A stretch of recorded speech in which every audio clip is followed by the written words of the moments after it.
of Georgia that you just gave. Yeah. But I want all the Georgia fans to know that we had speakers come to Alabama speak to our team. You were the absolute best speaker that we ever had. So my point is, you are a double agent. No, I appreciate the kind words, but let me just say this. Go!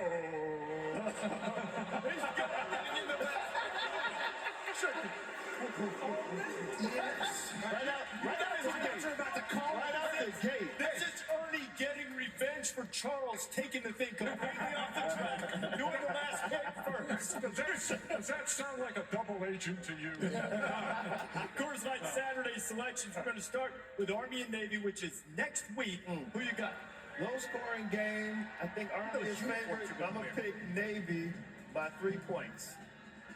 I'm going to take Navy. I think Blake Horvath's been the difference for Navy all year. I Next. think he'll be the difference in this game as well. Incredible uniforms. Obviously, shout out. Next week or next Saturday or something, we have Army Navy rivalry game next week, but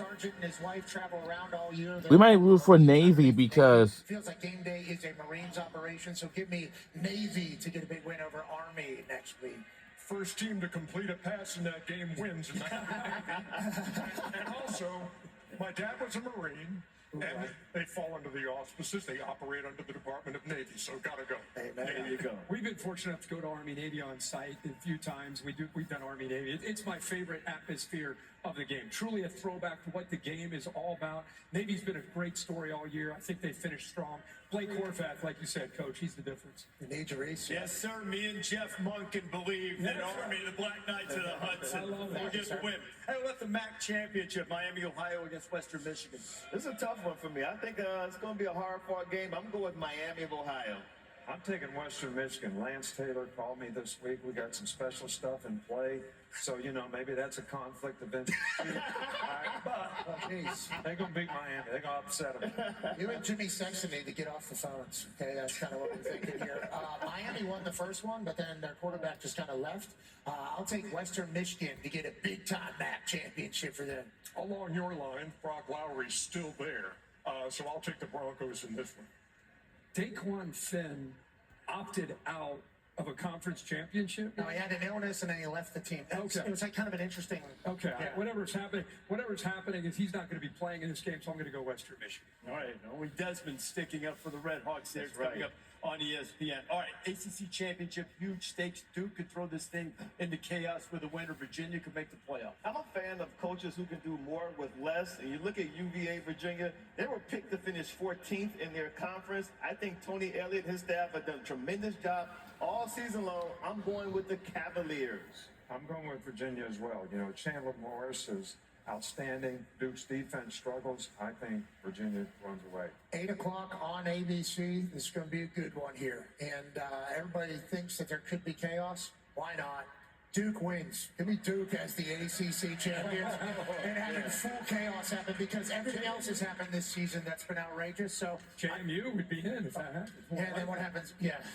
Duke's basketball team, by the way, 9-0, trying to go 10-0 this afternoon. But for the football team, Cameron Boozer is not walking through that door. And so here's an interesting thing. You'll like this if you're numbers guys. Okay. Remember the ACT to get into college? The perfect score is 36. The average score at UVA is 34. The average score at Duke is 35. What does that have to do with this game? Nothing. Give me Virginia. Precedent is that? 34 to 35. This is a great battle of two quarterbacks. I really think Chandler Morris is a very underrated player, the transfer and what he's been able to do. But I think it's John Brodzinski's defense and UVA, the difference in the game. I'm going with the Cavaliers and punch their ticket to a CFP bid. Good luck to them. Only Pat standing strong for the Iron Dukes. Okay, game coming up in just a few minutes. Big 12 championship games over on ABC. BYU, Texas Tech. Yeah, rematch. I was there for the first game. I thought Texas Tech dominated BYU. I think they will win this game, but BYU will be much more competitive. Let's go Red Raiders. Yeah, I'm all for Texas Tech. I think even though they're ranked fourth or whatever, I still think they're underrated as a team. So I think they're going to win on the line of scrimmage in this one. The almighty Hembo, super stats guy for ESPN, sent me a stat. Whenever a team is a double-digit favorite in a championship game, they win all the time. So, like, that is basically the sports books at this point. If they think it's a double-digit type game, normally the favorites go, I think it's like 24-6 or something over the last 30. And on that note, we were just there and we saw it. It's going to be hard for us to get that out of our mind what Texas Tech did to BYU just a few weeks ago. So I'll take Texas Tech. And Jacob Rodriguez hits crossbar for 250,000. I think he's ready to go in his mustache. Sorry about that. I have a hard time thinking that all those folks are going 350 miles from Lubbock over there to Irving into Jerry World to watch this game. Are going to come disappointed home. Yeah. No, Texas Tech all the way over this one over You know, BYU. I think Dez is on to something. I saw Kalani Sitake an interview after Reese and the boys broke it down Tuesday night. And nothing that Reese did wrong, but they're spinning it into feeling disrespected. Anytime a team feels disrespected, you know they're going to show up with a chip on their shoulder. I just don't think it's going to be enough. I think it's competitive, but I think Texas Tech wins the game. I appreciate your endorsement on that. Hey, Reese, you did great. You did great. Yeah, well, I need that validation. That versus 2 in the Big Ten, Indiana and Ohio State. You didn't do anything wrong, Kirk. Try to make a pick. Speaking of feeling disrespected, I think that's what Cignetti is selling to his team all week long, that they've been disrespected. No one gives them a shot. No one gives them a chance. It's a de facto home game for them. I have the Hoosiers beating the Buckeyes. Wow. Well, I think there's two great teams here, and it's hard to pick 1 and 2 playing. We played Florida here 2 years in a row. We were 1, they were 2, they were 1, we were 2. Whoever won that game went on to win the national championship. And I think this game today is going to tell us a lot about who has the best team, because these teams are both great. But I think Ohio State's probably going to win out. Ohio State certainly has the resume and the team to be able to just spot this Indiana Hoosier team. Thank you.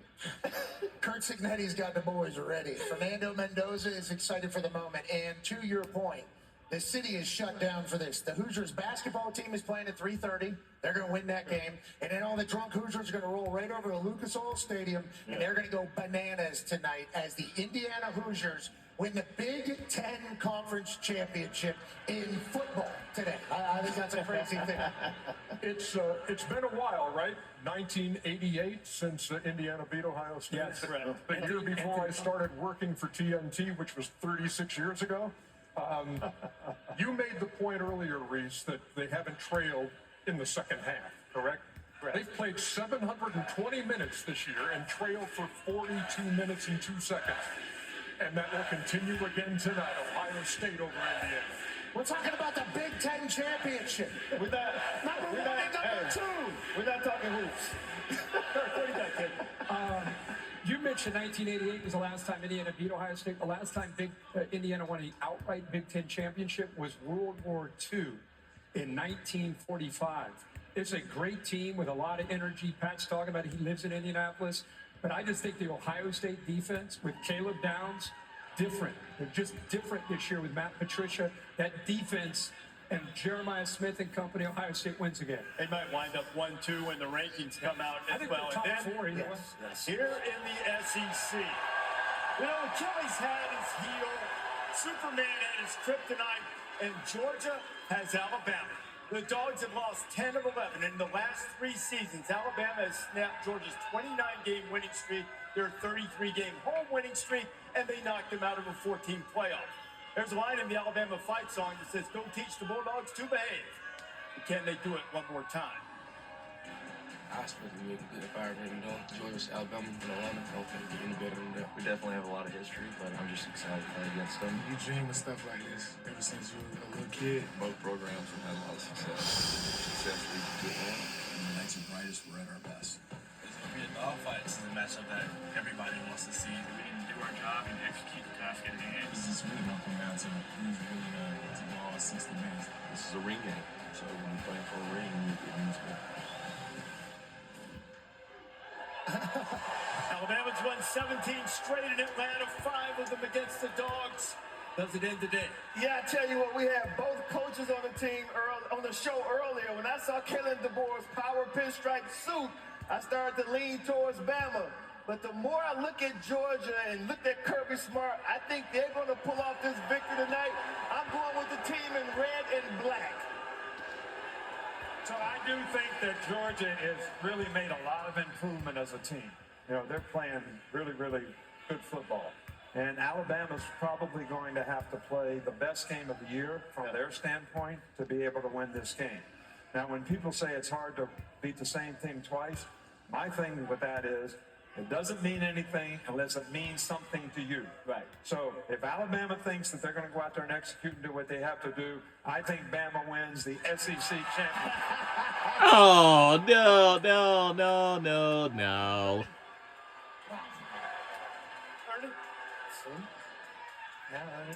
Made your face. You gotta do Ernie didn't like that. Not so fast, my friend. Although, look, this is a scary game. And these two guys have a history, most of it on Alabama's side. 24-21 earlier this year. Alabama didn't score in the second half.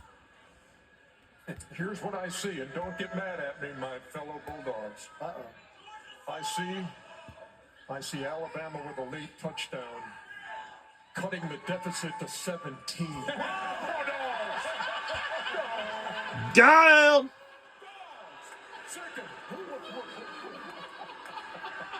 Got him. that late touchdown. I mean, there's a chance that we see one of those, and it has been my honor to become really good friends with a man who has taught me a lot about football south of the Mason-Dixon line down here in the SEC, and it always feels good, especially with you, to say, roll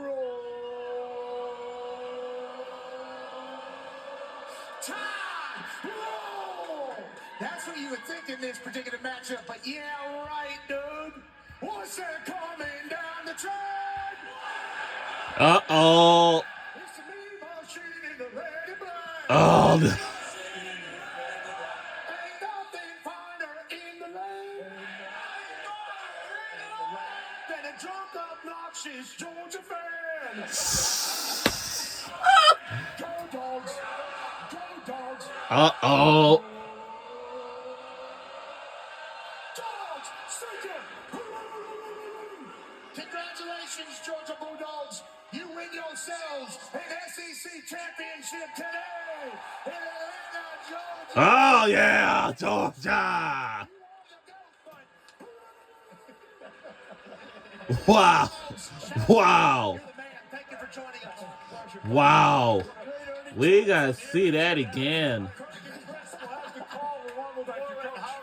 Well, that'll do it, and we'll see this game on ESPN for Field Pass. What we would prefer to watch. See you soon.